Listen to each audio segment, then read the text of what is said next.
गुरु सिर्फ शिष्य के लिए परमात्मा है। प्रश्न, ऐसा कौन सा जादू है जो मुझे यहाँ खींच लाया है?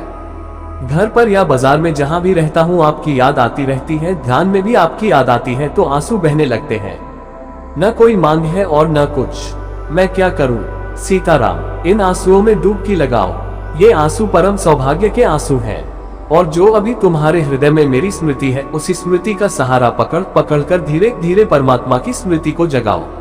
मुझसे तुम्हारा जो संबंध बना है वह अंतिम नहीं है, वह अंतिम नहीं होना चाहिए। मुझसे तुम्हारा जो संबंध बना है उसका उपयोग कर लो, उस संबंध को परमात्मा की याद में रूपांतरित कर लो। याद आने लगी मेरी तो एक बात तो पक्की हो गई कि याद की कला आ गई। अब जरा याद का विषय बदलना है। आधा काम तो पूरा हो गया, तैरना तो आ गया, अब पूरब तराए की पश्चिम तराए, यह उतनी कठिन बात नहीं। इसमें क्या कठिनाई है?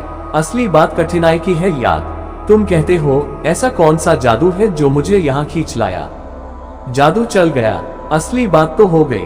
घर पर या बाजार में जहाँ भी रहता हूँ आपकी याद आती रहती है, ध्यान में भी याद आती है और आंसू बहने लगते हैं।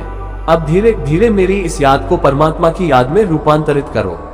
इसलिए गुरु को परमात्मा कहा है, क्योंकि गुरु को धीरे धीरे धीरे धीरे रूपांतरित कर लेना है परमात्मा में। गुरु सिर्फ शिष्य के लिए परमात्मा है, सभी के लिए नहीं। और उसको परमात्मा मानने के पीछे बड़ा राज है।